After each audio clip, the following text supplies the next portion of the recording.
Iya, shalom Bapak Ibu Saudara sekalian yang terkasih di dalam Tuhan. Puji nama Tuhan, kita mau sama-sama merenungi dan belajar apa yang menjadi isi hati Tuhan di dalam kehidupan kita, pribadi lepas pribadi. Pada kesempatan ini kita mau belajar tentang Paulus ya. Ini perikopnya tentang Paulus ditangkap dalam Kisah Para Rasul 21 ayat yang ke-27 sampai yang ke-36. Kita mau belajar cerita alurnya ya. Penganiayaan dan penderitaan ya, bukanlah suatu hal yang baru ya, bukan suatu hal yang baru dalam kekristenan dan dalam pemberitaan Injil ya. Dalam firman Tuhan ini ya, para rasul seperti Paulus juga mengalaminya ya, di ayat yang ke-27. Di saat itu dia dituduh oleh orang-orang Yahudi dari Asia. Ada dua tuduhan ya, ada dua tuduhan yang bisa kita lihat dalam firman Tuhan ini. Yang pertama, mereka menuduh Paulus menentang bangsa, hukum Taurat dan bait Allah. Dan yang kedua, tuduhannya adalah mereka menudihnya melakukan perbuatan-perbuatan jahat. Karena pada waktu itu Paulus membawa orang-orang Yunani ya, tidak bersunat itu ya, masuk ke bait Allah. Padahal itu suatu hal yang dilarang dalam ajaran Yahudi. Akhirnya rakyat menangkap dan memukulinya ya. Tak lama habis itu ada kepala pasukan dan prajurit-prajurit yang datang untuk membawa Paulus ke markas ya. Di sini ya, kita mendapati bahwa ada kepala pasukan yang adalah seorang Romawi ya, yang menyelamatkan Paulus. Sang komandan itu menyelamatkan bukan karena dia peduli, tapi melainkan karena alasan keadilan. Sebab menurutnya ya, tanpa melalui persidangan terlebih dahulu ya, nggak adil gitu. Jadi Paulus tidak boleh dipukuli sampai mati tanpa melalui persidangan terlebih dahulu. Namun tentu saja semua itu adalah rencana Tuhan ya, rencana Allah. Dia memakai seorang kepala tentara untuk menyelamatkan Paulus. Ini tentang Tuhan itu menolong Paulus ya. Tuhan itu bisa pakai siapa aja untuk menolong setiap kehidupan kita ya. Kita mengerti dan kita juga merasakan suatu hal yang sama di masa-masa yang sulit seperti ini ya, di masa pandemi seperti ini, di mana kita mengalami yang namanya di depan mata ya, ada kematian ya. Di sekeliling kita ada kematian, rasanya ada rasa takut, ada rasa khawatir. Namun satu hal, kita mau sama-sama belajar tentang Paulus ini, bagaimana Tuhan itu selalu menolong. Dan bagaimana jika misalnya di dalam kondisi seperti yang Paulus seperti ini tadi yang Paulus rasakan, kalau Tuhan tidak tolong, bagaimana respon hati kita? Hari ini kita mau sama-sama belajar juga tentang punya iman sejati, punya iman yang benar, punya iman yang nyata. Bagaimana saat misalnya Tuhan nggak tolong pun, iman kita itu masih tetap percaya nggak sama Tuhan di masa-masa seperti ini. Kita belajar dari Sadrak, Mesak dan Abednego. Bagaimana pada zaman itu yang mereka semua dipaksa untuk menyembah patung oleh Tuan Nebukadnezar pada waktu itu ya. Tapi ada 3 anak Tuhan, yaitu Sadrak, Mesak dan Abednego, yang tetap pada imannya mereka. Ya, mereka tidak akan menyembah patung, ya, tidak akan menyembah patung itu. Ya. Sampai di dalam kitab Daniel pasal yang ketiga ayat yang 17 sampai yang ke-18 ini saya bacakan. Jika Allah kami yang kami puja ya, sanggup melepaskan kami, maka Ia akan melepaskan kami dari perapian yang menyala-nyala itu dan dari dalam tanganmu ya Raja.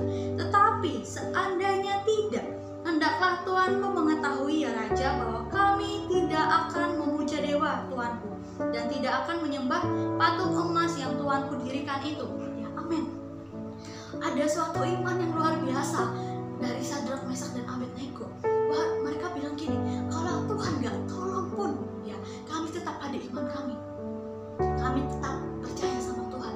Kami tidak akan menyembah patung gitu. Nah, iman sejati itu, iman yang benar itu adalah iman yang walaupun, yang meskipun apapun yang terjadi, tetap percaya. Itu yang namanya iman ya. Keputusan antara memikirkan diri sendiri sama memikirkan memikirkan apa yang Tuhan mau ya waktu itu Sadrak, Mesak dan Abednego? Apakah mereka akan memikirkan untuk menyelamatkan diri mereka sendiri dari perapian itu? Apakah mereka tetap berpegang pada imannya mereka bahwa mereka tidak akan menyembah patung itu ya? Di dalam 1 Yohanes 5 ya ayat 3 sampai yang kelima ya, kalau kita mengakui kita mengasihi Tuhan, buktinya adalah kita menuruti perintahnya ya. Kerap kali ya kita susah untuk menuruti perintahnya ya. Pertanyaannya ya, di dalam firman Tuhan ini ya, kalau kita mau sama-sama mengerti lebih, kalau bisa dibaca lebih, kerap kali kenapa perintahnya itu sulit ya. Pertanyaannya adalah, apakah kamu sudah jatuh cinta sama Tuhan? Ilustrasinya seperti ini. Kalau misalnya kita di suatu kelas, kita sedang mempelajari yang namanya pelajaran, yang misalnya pelajarannya yang tidak kita sukai, contohnya matematika, karena kebanyakan orang nggak suka matematika. Ya, kalau kita nggak suka sama pelajaran itu, ya pasti kita akan mengerjakannya dengan sembarangan. Kita akan mengerjakan dengan setengah hati. Ya susah, soalnya susah. Tapi beda sama orang yang suka matematika. Ya, dia akan berusaha. Ada usaha yang dia lakukan. Sesulit apapun soalnya dia akan kerjakan. Kenapa? Karena dia suka. Begitu juga dengan Tuhan kita. Ya, kalau kita jatuh cinta sama Tuhan, kalau kita cinta sama Tuhan, ya, kalau kita jatuh cinta sama Tuhan, pasti akan diusahakan. Ya. Kenapa? Karena kita suka, karena kita cinta. Makanya kenapa banyak dari kita yang sulit untuk melakukan perintahnya Tuhan. Karena mungkin balik lagi ke pertanyaan pribadi, apakah kita sudah jatuh cinta sama Tuhan? Apakah cinta kita sama Tuhan besar? Gitu.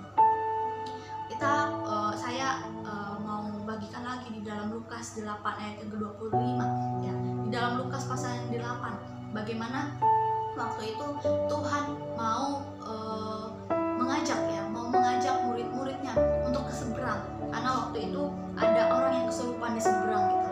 Dan di dalam firman Tuhan ini ya,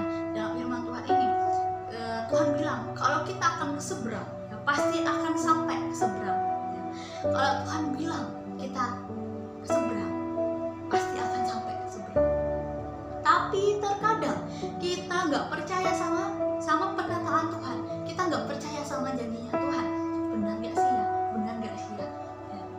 Kalau Tuhan bilang pasti ada suatu pemulihan bagi keluarga kita, pasti terjadi. Kalau Tuhan bilang pasti akan ada pemulihan untuk bangsa ini, untuk kota ini, ya, untuk keluarga kita, untuk sekolah, ya, untuk apa yang kita rindukan, pasti akan terjadi. Tapi kerap kali kita nggak percaya sama Tuhan. Kerap kali kita curigaan sama Tuhan. Di sini Tuhan bilang di dalam firman Tuhan di Lukas 8 ayat 25, di manakah kepercayaanmu? Kepercayaan bahwa badai akan berlalu itu bukan iman, ya saudara, itu bukan iman, itu positive thinking. Iman itu kepercayaan sepenuhnya, meskipun keadaannya sedang tidak baik-baik saja, ya, bahkan di tengah badai sekalipun, Tuhan selalu serta kita. Itu yang namanya iman. Di masa pandemi seperti ini, mungkin gak ada yang berubah, mungkin masih aja sama, ya. Tapi iman sejati, iman yang benar adalah tetap percaya bahwa Tuhan selalu serta kita. Paulus ditolong sama Tuhan. Tuhan bisa pakai siapa aja untuk menolong setiap kehidupan kita, bahwa menyatakan Tuhan itu selalu ada dalam setiap kehidupan kita. Iman yang besar dapat memindahkan gunung. Di dalam firman Tuhan, iman sebesar biji sesawi aja dapat memindahkan gunung, apalagi iman yang besar. Dan ini bukan masalah ukuran besar atau kecilnya iman, ya. Tapi ada nggak iman itu? Ada nggak iman yang benar itu? Ada nggak iman yang sejati itu di dalam kehidupan kita? Iman yang besar mampu memindahkan gunung, tapi iman yang benar memampukan kita untuk tetap percaya meskipun gunungnya nggak pindah. Itu yang namanya iman, ya. Dari setiap pembahasan firman Tuhan pada pagi hari ini, ya, pada hari ini bagi setiap kehidupan kita, menyadarkan kita, ya, untuk kita selalu harus sadar bahwa Tuhan itu selalu ada dalam kehidupan kita. Di dalam perapian, di dalam firman Tuhan, Sadrak, Mesak dan Abednego, bahwa ada 4 orang di dalam perapian itu, bahwa Tuhan itu selalu menolong hidup kita. Apakah kita punya iman seperti itu?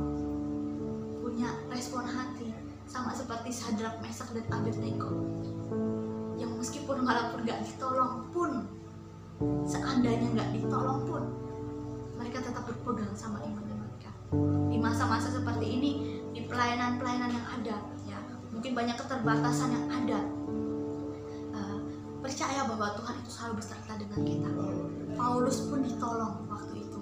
Tuhan bisa pakai orang untuk menolong hidupnya. Apalagi kita hari-hari ini, di masa sulit-sulit seperti ini, saya percaya Tuhan pasti akan tolong hidup kita. Dan kita mau sama-sama belajar punya iman sama seperti iman yang ada di dalam firman Tuhan, yang sangat luar biasa. Nah, kita mau sama-sama belajar itu semua. Mungkin itu aja firman Tuhan pada saat hari ini. Semoga terberkati. Tuhan Yesus memberkati kita semua.